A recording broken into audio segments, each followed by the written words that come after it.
तो अब हम जो करने वाले हैं स्टार्ट, वो है रीऑर्गेनाइजेशन ऑफ स्टेट्स। अब हम ये टॉपिक स्टार्ट करेंगे और रीऑर्गेनाइजेशन ऑफ स्टेट्स में हम ये पढ़ेंगे कि जो स्टेट्स थे वो कैसे ऑर्गेनाइज हुए, कैसे स्टेट्स जो हैं उनकी बाउंड्रीज एंड ऑल बाउंड्रीज तय की गई।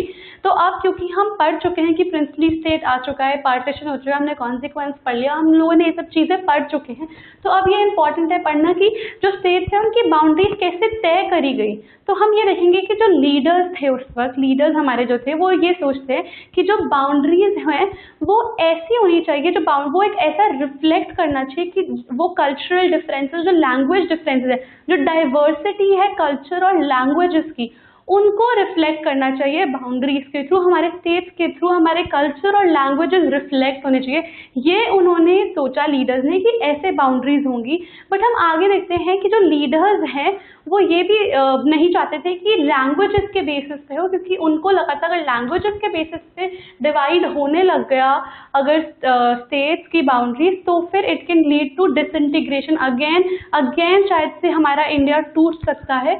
तो फाइनली जो सेंट्रल लीडरशिप थी उन्होंने डिसाइड करा कि अभी इसको पोस्टपोन करते हैं, अभी इस बारे में नहीं देखते, क्योंकि उस वक्त और भी बहुत सारी प्रॉब्लम्स उनके पास थी। जैसे उस वक्त वो लोग यही डिसाइड कर रहे थे कि प्रिंसली स्टेट्स का क्या फेट होना चाहिए, क्या करेंगे वो प्रिंसली स्टेट्स का, ये सब चीज़ें वो सोच रहे थे। तो उन्होंने सोचा कि अभी जो रीऑर्गेनाइजेशन ऑफ स्टेट्स है वो हम बाद में सोचेंगे, वो हम पोस्टपोन कर देते हैं इन मैटर्स को, इन मैटर्स के लिए हम बाद में सोचेंगे।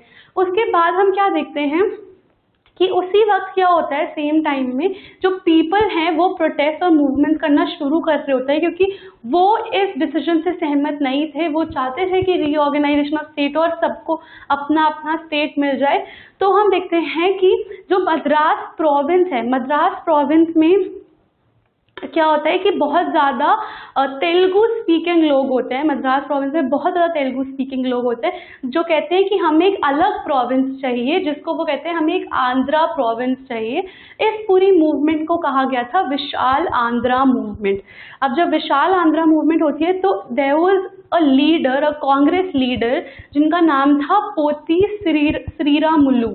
उनका नाम था पोती श्रीरामुलु, और वो क्या डिसाइड करते हैं, वो इनडेफिनिट फास्ट पे चले जाते हैं 50 to 59 डेज के लिए, और उसके बाद हम देखते हैं कि उनकी डेथ हो जाती है।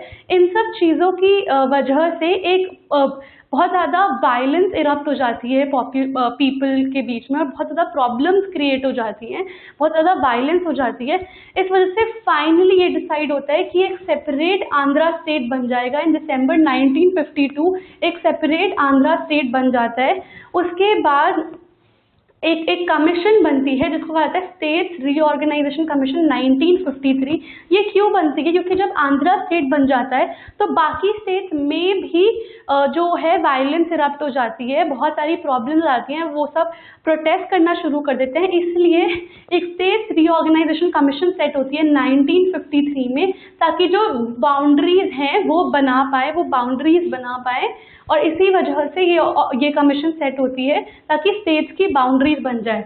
उसके बाद हम आगे देखते हैं कि एक स्टेट रीऑर्गेनाइजेशन एक्ट बनता है 1956, जहाँ पे इसके बाद, इस एक्ट के बाद हम देखते हैं कि 14 स्टेट और 6 यूनियन टेरिटरीज बनती है। सबसे पहले जैसे ही ये रीऑर्गेनाइजेशन एक्ट आता है, स्टेट रीऑर्गेनाइजेशन एक्ट, तो सबसे पहले 14 स्टेट्स और 6 यूनियन टेरिटरीज बनती है।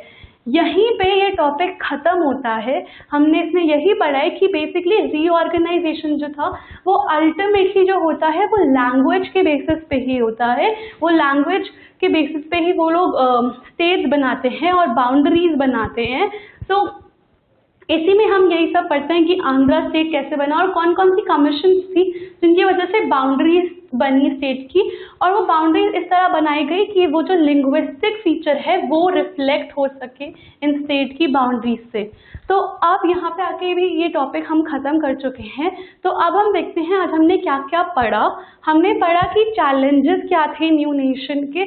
हमने ये पढ़ा कि जो लीडर्स थे वो इंडिपेंडेंस इंडिपेंडेंट इंडिया के लिए के सामने जो जो चैलेंजेस थे ताकि एक स्ट्रॉन्ग नेशन बिल्ड हो सके, उसके लिए क्या चैलेंजेस थे हमने वो पढ़े। उसके बाद हमने पार्टीशन देखा कि प्रोसेस ऑफ पार्टीशन कैसे हुआ और उसके कॉन्सिक्वेंसेस क्या रहे। हम आगे आए, हमने इंटीग्रेशन ऑफ प्रिंसली स्टेट्स पढ़ा जिसमें हमने प्रिंसली स्टेट्स के इंटीग्रेशन की प्रॉब्लम पढ़ी। उसके बाद हमने ये पढ़ा कि गवर्नमेंट ने कैसे डील करा। उसके बाद हमने हैदराबाद और मणिपुर का एग्जाम्पल लिया और देखा कि गवर्नमेंट ने कैसे इन दो स्टेट्स को अपने फोल्ड में ले लिया। और हमने फाइनली पढ़ा है रीऑर्गेनाइजेशन ऑफ स्टेट्स, जिसमें हमने विशाल आंध्रा मूवमेंट के बारे में पढ़ा और हमें पता लगता है कि दिसंबर 1952 में आंध्रा स्टेट बनता है। और हमने बाकी सारे एक्ट देखे जिनकी वजह से स्टेट्स की बाउंड्रीज ड्रॉ की जाती हैं और उससे ये देखा जाता है कि एक लिंग्विस्टिक फीचर बाहर आता है। तो आज के चैप्टर में हमने ये सब चीज़ें कंप्लीट करी। Thank you.